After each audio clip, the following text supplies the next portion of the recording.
em frente, então. Na sequência, nós temos um estudo que incomodou algumas pessoas. Adventismo nunca mais. Você sabe o que é a doutrina dos adventistas, né? Adventistas são aqueles que não fazem nada no sétimo dia, que é o sábado.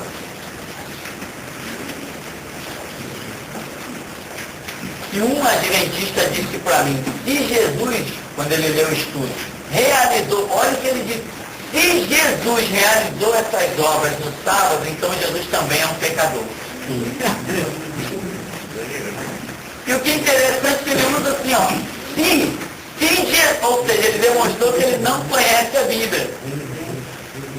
Pelas obras que eu citei de Jesus, as passagens bíblicas, aí ele disse, se Jesus realizou essas obras, então também foi no sábado, então Jesus também é um pecador. Isso mostra que adventista, ao contrário do que muito crente pensa, adventista não é cristão, porque considerar Jesus um pecador, a própria Bíblia diz que ele em tudo foi como nós, mas sem pecado. Logicamente, sem pecado. Jesus Cristo não pecou em nada. Nem quando virou a mesa dos cambistas, ele desceu o chicote. Nem ali ele pecou. Amém? Então, se Jesus fez essas obras no sábado, então Jesus também é um pecador, diz que um adventista para mim. Absurdo, demonstra que o camarada apenas está indo na igreja adventista namorar, ou quem sabe, ele é de família rica, no adventismo tem muito rico, ele está procurando um casamento, ele está procurando qualquer coisa, menos Jesus. Porque quem procura Jesus, Jesus se apresenta e diz, eis-me aqui, amém? O camarada tem 5 anos na igreja adventista e ainda não sabe quem é Jesus, está chamando Jesus de pecador, com certeza aquilo não é uma igreja. E muitas pessoas me mandaram e-mails, cheguei até a receber telefonemas de gente criticando o estudo Adventismo Nunca Mais. Tem inclusive uma testemunha desses estudos em alguns lugares, xerox, fizemos algumas coisas dessas. Adventismo Nunca Mais prova que Jesus Cristo, o nosso Senhor, não ensinou a guardar o sábado. A guarda do sábado não tem nada a ver com o cristianismo.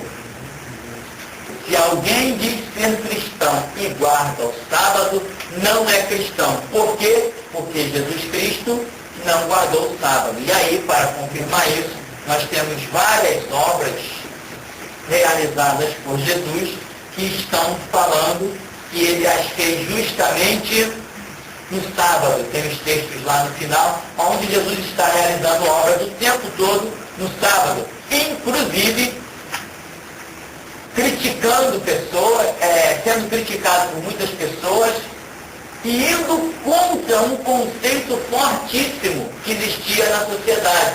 Por exemplo, lá na porta, na beirada do lago, lá daquele tanque, quando ele mandou o homem, toma a tua cama e vai para a tua casa, o homem pegou provavelmente a sua esteira, enrolou, colocou sobre os ombros e começou a caminhar.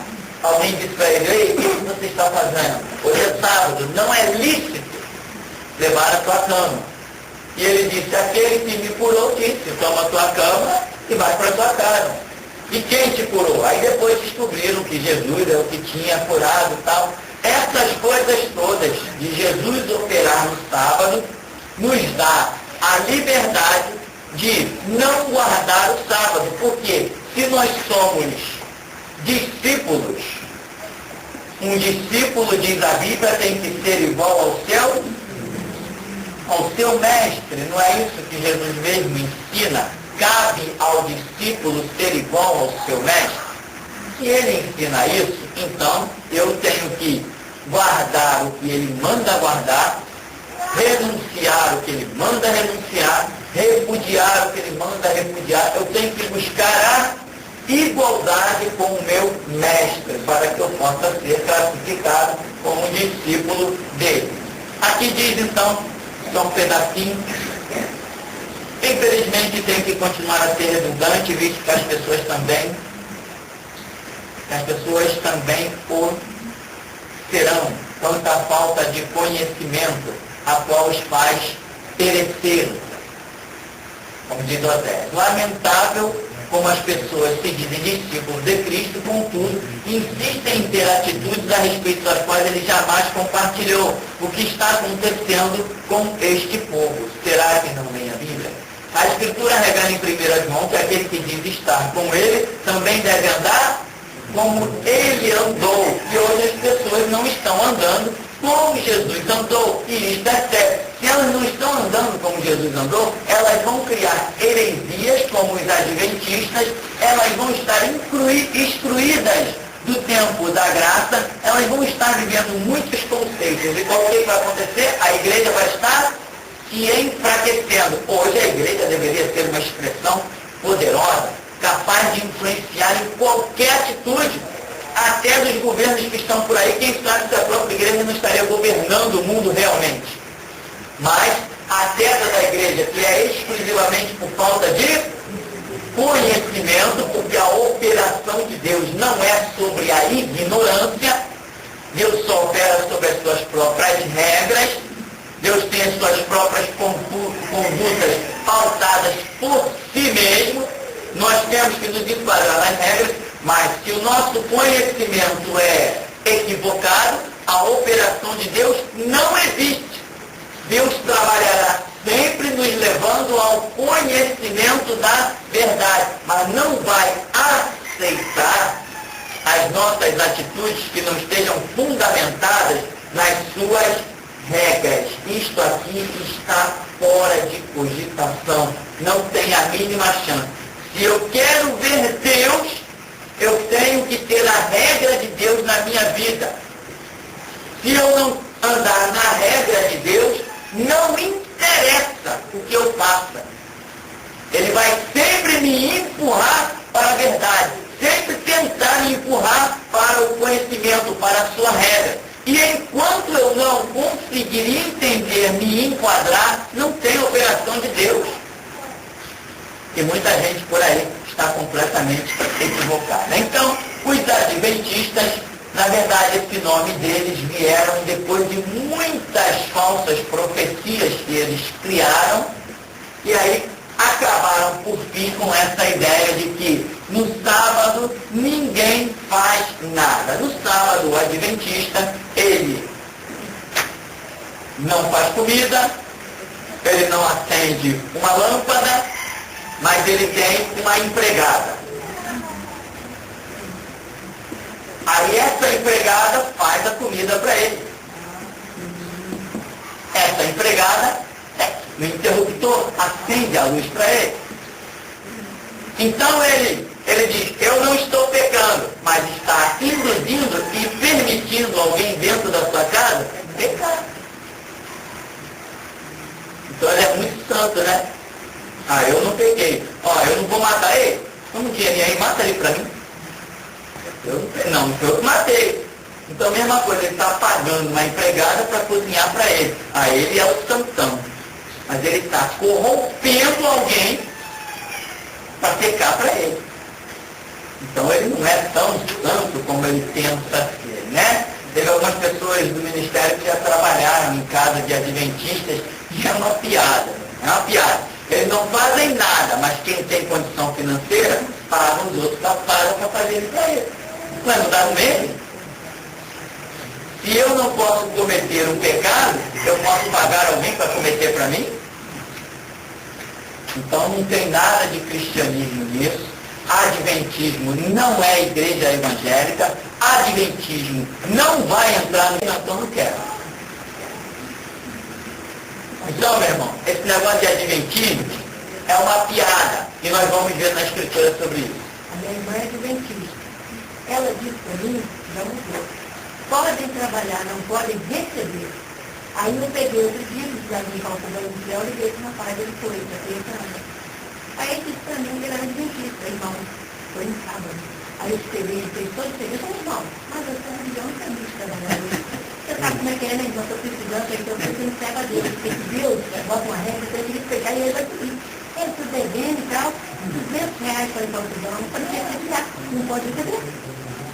Aí foi, ficou sem graça, Deus cedeu para ele, inclusive um graça de janela, e saiu da adventista, né? Foi demitido.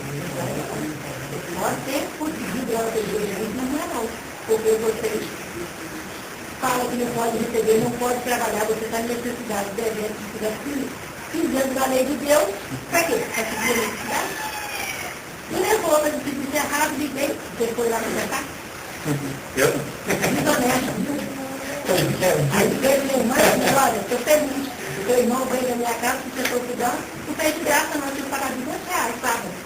Então, a minha necessidade vai estar acima da lei de Deus? Ah, mas ela fala que vocês vão pagar muito caro naqueles dias que não sei o que eles treinavam a cheia, entendeu? Eu falei, pois eu pago. E vamos ver quem vai pagar. Além disso, os adventistas ainda dizem o seguinte, que os cristãos, ou seja, nós, por guardarmos o domingo, isso aqui é uma mentira muito grande, porque nós não guardamos dia nenhum. Nós usamos o domingo, que é um dia instituído como a maioria não trabalha, então a gente bota o culto no domingo, bota estudo no domingo, para quê? Para facilitar, para que o maior número de pessoas possa estar na igreja estudando no domingo. Nós usamos o domingo, mas não guardamos o domingo. É só fazer o seguinte, muda a sociedade assim, olha, agora o dia que a maioria não vai estar, o dia de descanso agora vai ser na terça-feira, não mais no domingo, vai todo mundo trabalhar no domingo.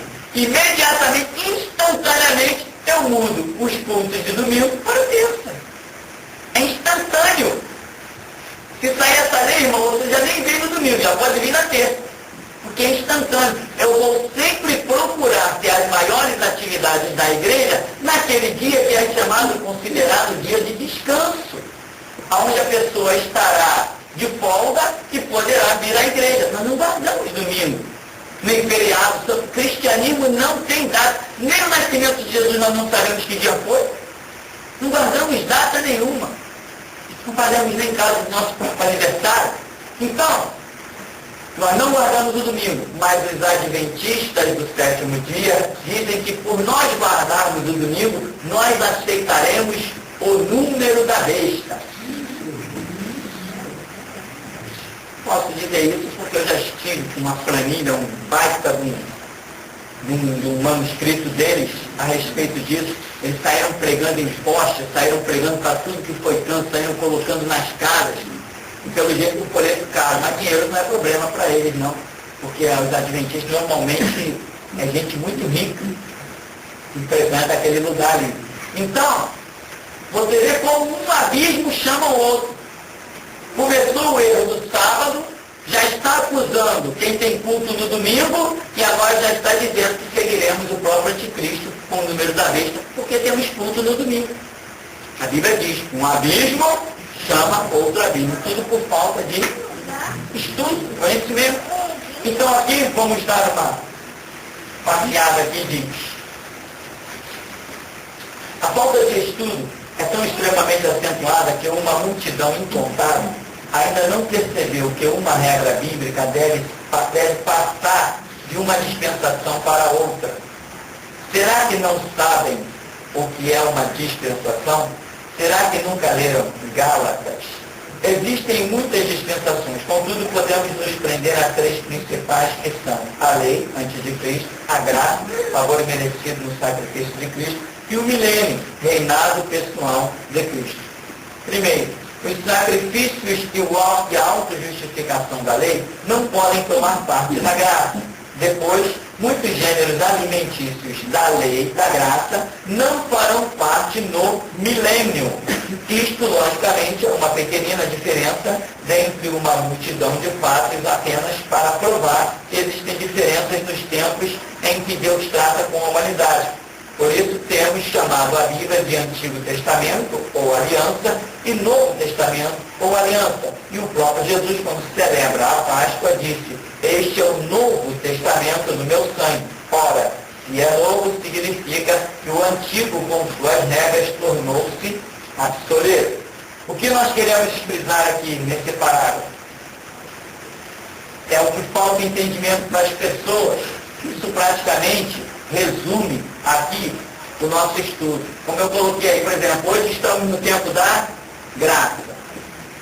Você pode comer carne de porco, de boi, pode comer sangue, pode comer o que você quiser. Não existe, como é que eu chamo de dieta alimentar para a religião cristã. Né? Não existe essa dieta alimentar. Porém, depois do tempo da graça, quando entrarmos na dispensação do milênio, vai ter mudança? Vai. A Bíblia diz que no milênio não haverá nenhum derramamento de sangue. Opa, então não vou poder coletar. E não vai haver derramamento de sangue. Diz que o boi e o leão pastarão juntos, né? A jumenta pastarão juntos. A cobra não vai picar ninguém, coisas desse tipo. Então o que nós vemos? Vai haver uma mudança alimentar? Vai. E, mas pastor, e as proteínas que existem na carne que hoje nós necessitamos? Não vamos necessitar no milênio. Assim como Moisés esteve 40 dias e 40 noites no monte, sem comer, beber e dormir. Deus suprirá essa parte.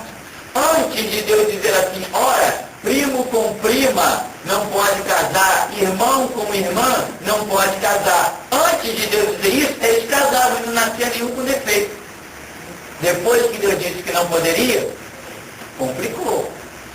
Começou a nascer com defeito. Por que dentro de uma tribo indígena não nasce com defeito? As maneiras como Deus trata é de acordo, né, com aquilo que Ele está determinando para cada um. Isso é fantástico em Deus. Então, no milênio, nós não vamos ter as necessidades das proteínas, ou seja lá, outras substâncias importantes que são hoje encontradas. Então, essa mudança da graça para o milênio, nós vemos uma mudança, inclusive, no que vamos comer. Porque Deus já está mostrando na sua palavra que vai haver mudanças, né? E não vai ser aceito nenhum derramamento de sangue. Então, veja bem, o que nós temos? A tão polêmica visão do sábado. Ora, nós sabemos que o sábado foi instituído no tempo, vamos dizer, da lei. Não uma lei no tempo de Adão, mas uma lei no tempo de Moisés, quando saíram do Egito. O povo é escravizado no Egito.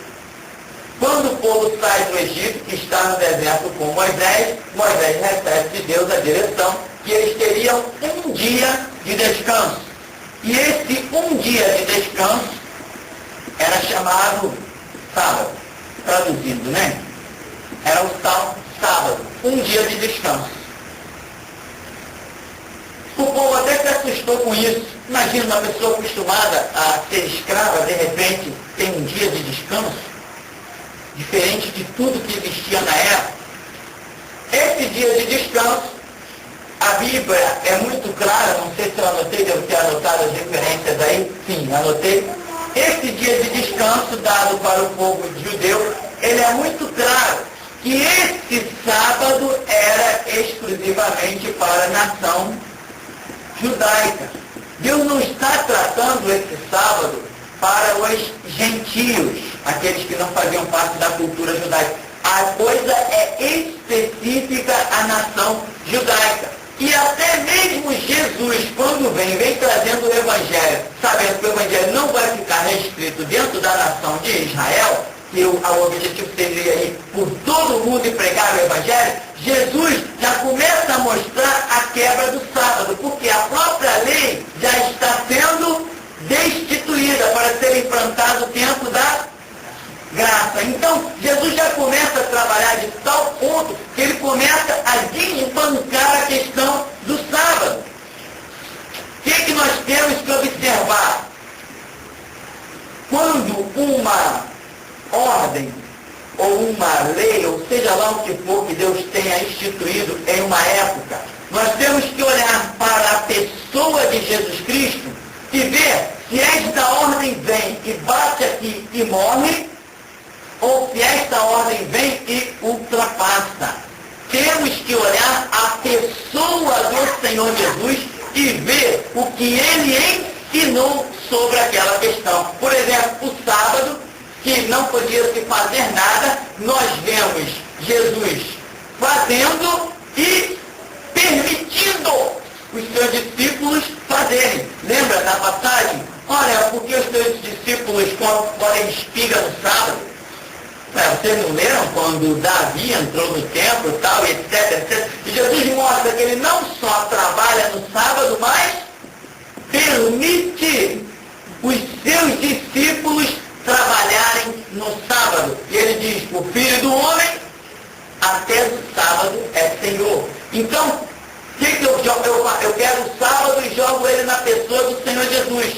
Quando eu examino a Escritura, eu vejo se Jesus bloqueia ou se Jesus dá continuidade. E o que vemos é Jesus permitindo, eu vejo Jesus quebrando aquela tradição do sábado, tanto trabalhando quanto permitindo os seus discípulos trabalharem. Ele nunca repreendeu os seus discípulos. Ao contrário, ele fez obras abundantes, milagres, multiplicação dos pães e tudo mais, libertação de demônios daquela mulher com 18 anos, lembra? Essa filha de Abraão, era sábado também. Então Jesus mostra que é permitido na nova aliança o trabalho no sábado.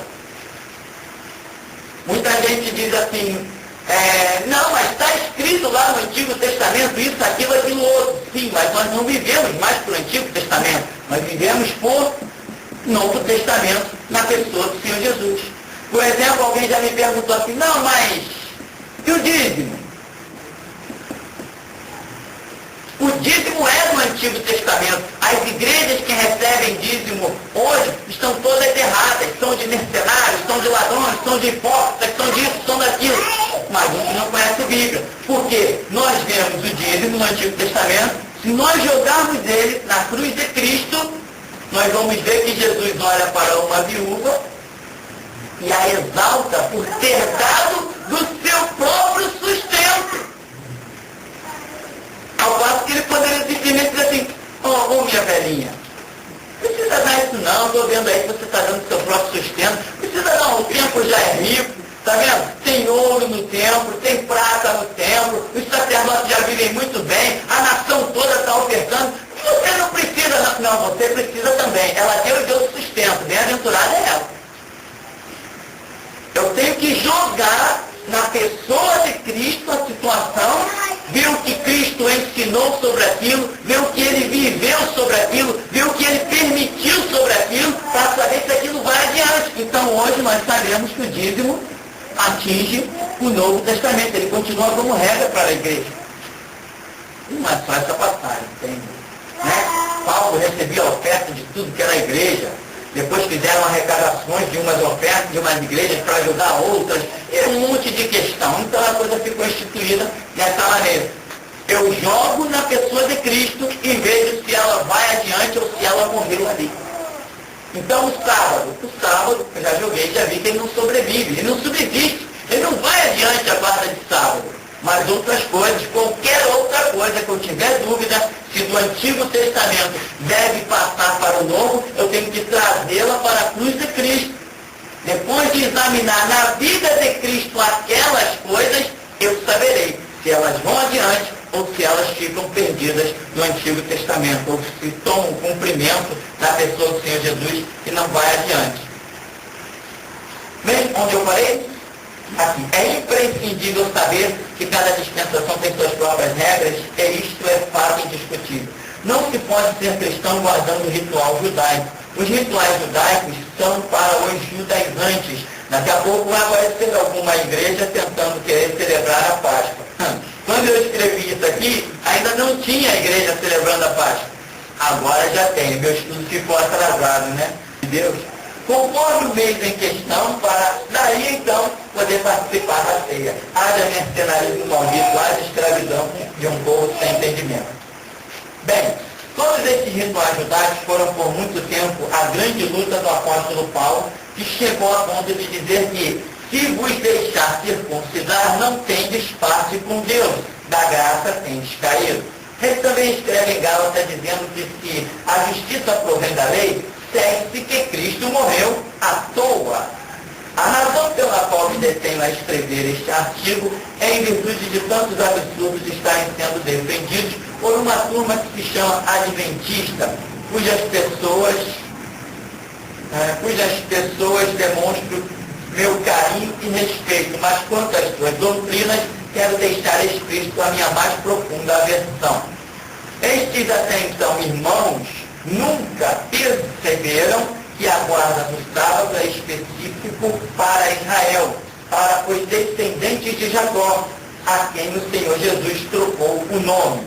Isto está claro em Êxodo 31, 16 e 17, que afirma ser este episódio um memorial perpétuo para eles. Tá? Então, nós já começamos a ver desde lá de Êxodo que Deus lá no Antigo Testamento, quando menciona, fala que aquele seria um memorial, através de Moisés, perpétuo para a nação de Israel.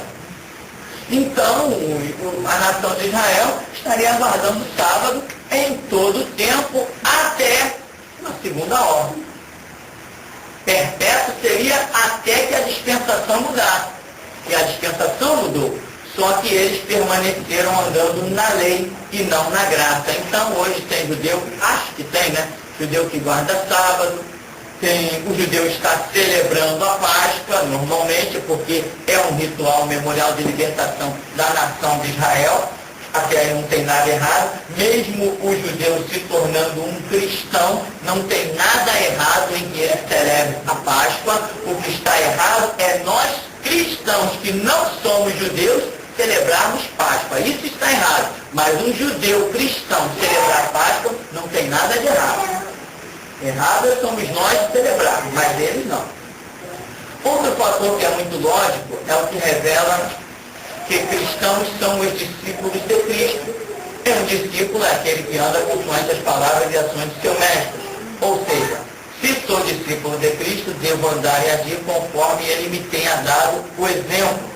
Examinando abundantes passagens bíblicas, veremos que Jesus não demonstrou nenhuma reverência quanto ao sábado, ou violou em todos os sentidos, dizendo inclusive o sábado foi criado para o homem e não o homem para o sábado. Quando também chamou de hipócritas os guardiões do sábado. A partir de Jesus Cristo não é encontrada nas Escrituras nenhuma palavra aconselhando a guardar o sábado. Cristo destituiu o sábado. Nenhum dos apóstolos em seus ensinos, quer por cartas ou epístolas, mencionaram jamais sobre a guarda do sábado. Tão relevante, coisa que deva ser realmente muito guardada, muito preciosa. Os apóstolos, né? Pedro, Paulo, Tiago, João e tantos outros que escreveram tantas coisas, o autor de Hebreus, Paulo escreveu aí 14 epístolas.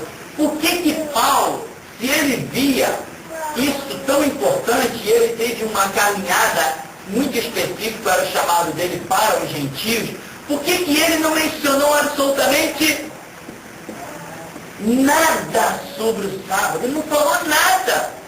O homem escrevia o tempo todo para as igrejas e não falou nada. Nenhum dos apóstolos mencionou nada a respeito do sábado, nada.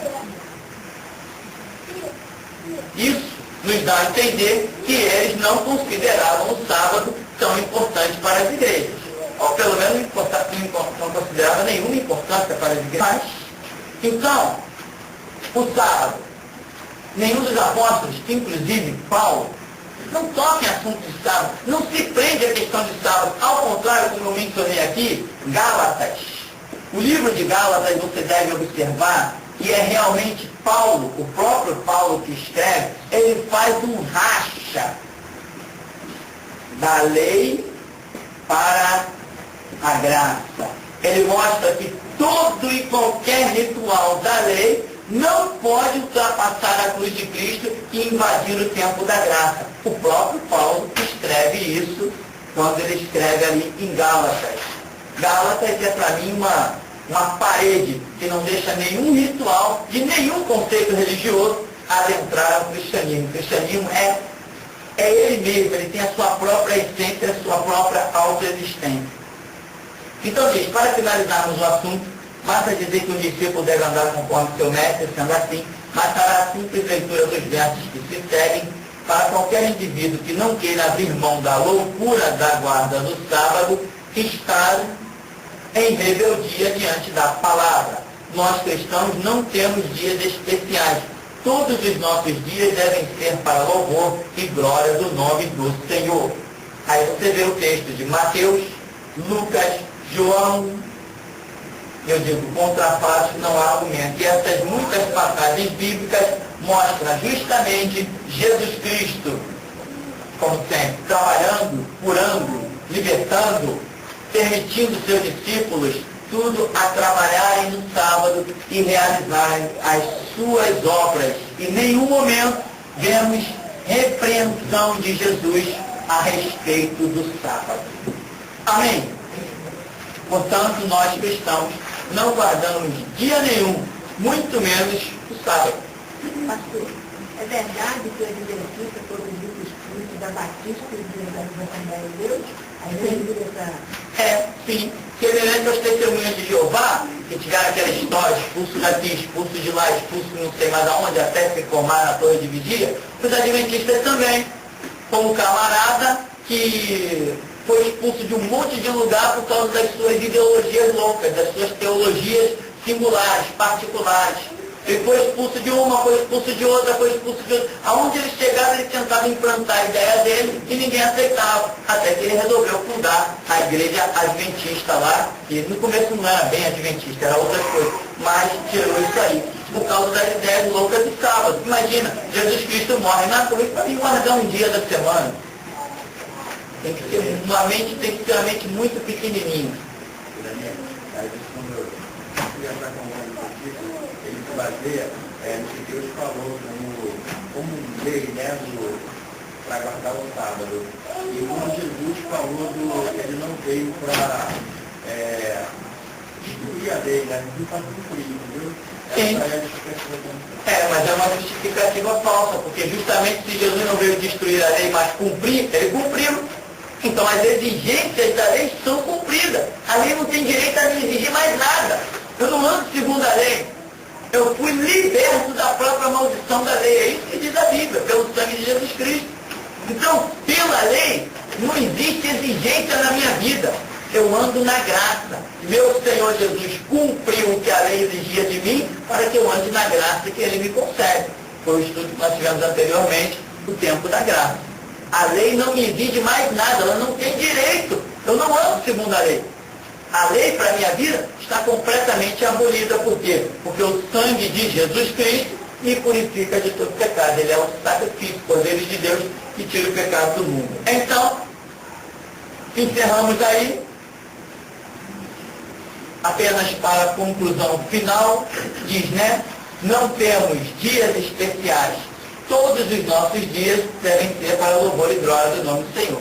Se a pessoa bate na sua porta desesperada, no sábado, por favor, eu estou querendo me matar, eu estou desesperado, eu não sei o que faço da vida, dá para fazer uma oração por mim? Não, hoje é sábado, por favor, volte outro dia, amanhã. Volta amanhã, né? Volta amanhã. Sábado não, eu não oro sábado. Não expulso o demônio no sábado, não põe enfermo no sábado. Né? Não dá certo. Então, cristianismo não tem ritual, nem de dias, nem de dieta alimentar e nem de roupa. Não esquece, tá, irmão? Nem de roupa, nem de cabelo, nem de barba, nem de bigode. Essas coisas não fazem parte do cristianismo. Amém? Tem um negócio desse também, lei cerimonial e lei... É desse também? Lei cerimonial e lei... Como é que pode ser? Duas coisas que você fala. Lei cerimonial... Qual é essa lei cerimonial que eles falam? A lei cerimonial seria aquilo que fazia parte dos rituais em si. O que é uma lei cerimonial? É aquilo que faz parte do culto em si, né? A cerimônia, aquele momento de culto a Deus. Como você se conduz com essa lei cerimonial. Tipo assim, vamos usar o exemplo, uma cerimônia de casamento. Então a gente já sabe. Lá vem a noiva. Já vem, aí daqui a pouco vem não sei quem mais, vem a não sei quem faz alianças. É aquele ritual, você já sabe tudo que vai acontecer ali, é a cerimônia do casamento. A lei cerimonial seria mais ou menos isso, aquela regra do culto. Outra coisa que também não existe para nós. Hoje nós temos um costume, não é regra. Nós começamos um culto orando, daqui a pouco estamos louvando a Deus, oramos mais se quisermos orar, depois vamos meditar na palavra, oramos mais se quisermos orar. Não tem regra, não tem o que fazer nada. Eu tenho que chegar aqui e falar das grandezas de Deus. Mas esse falar de Deus através do louvor, através da pregação, através da oração, invocada, não tem regra. Não tem como um primeiro vai acontecer, ou um segundo vai acontecer, ou um terceiro. Isso seria uma lei cerimonial. Eu teria que seguir uma regra chamada litúrgica, uma regra de culto. Então, nós também não temos isso. Se de repente eu chegar aqui algum dia e dizer, irmãos, vamos começar o nosso culto, abra sua Bíblia, e começar pregando, perfeito, vai ser assim, acabou a história. Porque Deus não me determinou regra. Se eu quiser começar o culto pregando, eu começo pregando. Terminar louvando, a gente termina louvando, e acabou a história. Porque não existe para nós cristãos essa lei cerimonial, essa regra. Quantas vezes já cheguei em lugares e quando as pessoas antes de começar a louvar, ia a coisa mudar. Deus muda, não, peraí. Vamos primeiro expulsar os demônios que tem por aqui. Começou a morar, foi demônio caindo para todo lado. O culto nem teve pregação, nem teve nada. Dentro de um apartamento.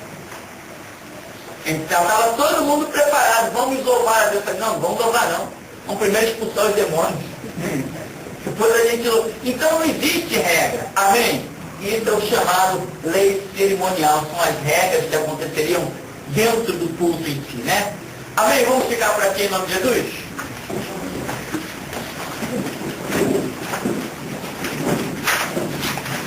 Senhor amado, Deus vivo e poderoso, nós te damos graças, ó Deus, porque o Senhor nos separou para esse dia em que, ó Deus, o nosso assunto, a nossa vontade é aprender de Ti, ó Deus, para glorificar, porque Tu somente és glorificado, ó Deus, pela verdade, pela justiça, pela integridade. Nós te pedimos forças, Deus, nesta manhã, para andarmos na Tua verdade, não na nossa, nos Teus conceitos, não no que os outros nos querem impor, ó Deus, nos Teus mandamentos e regras, para que verdadeiramente possamos ver o Senhor nas nossas vidas, possamos sentir o Senhor a cada passo, a cada momento, sentir as forças renovadas pela nossa fé no Teu sacrifício em nosso favor. Por isso, ó Deus, nos dá graça para andarmos em graça, ó Deus, e nos dá sabedoria para não criarmos heresias, mas nos submetermos às Tuas regras. Assim nos abençoe e nos despede nesta manhã, em nome de Jesus. Amém. Amém.